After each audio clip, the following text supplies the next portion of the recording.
एक बार एक विदेशी यात्री भारत घूमने आया और टैक्सी करके पास के एक होटल पहुंचा।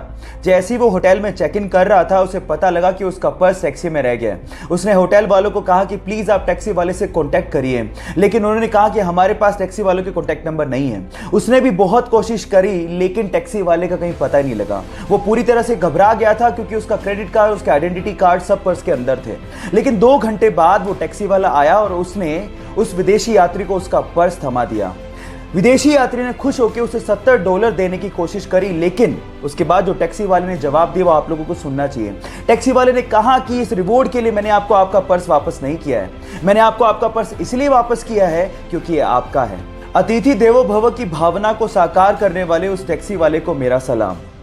ये बात है फरवरी 2019 की, जब कुछ मछुआरे मछली पकड़ने के इरादे से इटली के एक तट से समंदर में पहुंचे।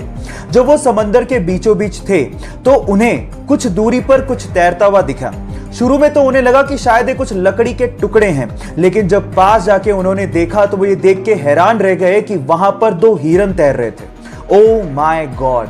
अब ये हिरन समंदर के बीचों बीच कैसे पहुंचे, ये आज तक एक रहस्य है। बहरहाल उन मछुआरों को दिल से धन्यवाद, क्योंकि उन्होंने उन हिरणों को बचाने की सोची। तो उन मछुआरों के लिए 1 लाइक तो बनता है। आपके प्यार की हद कितनी है? आंसर देने से पहले कहानी जरूर सुन लेना।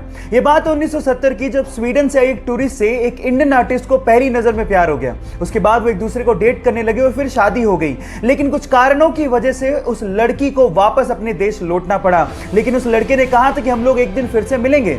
इतने पैसे नहीं थे कि वो लड़का फ्लाइट ले सकता, इसलिए साल भर बाद उसने अपना सब कुछ बेच के 60 रुपए में एक साइकिल खरीदी और 500 रुपए लेके दीवाना निकल पड़ा दिल्ली से अपने प्यार से मिलने। और 4 महीने की मशक्कत के बाद, कोई टेक्नोलॉजी ना होने के बावजूद भी वो स्वीडन पहुंच गया।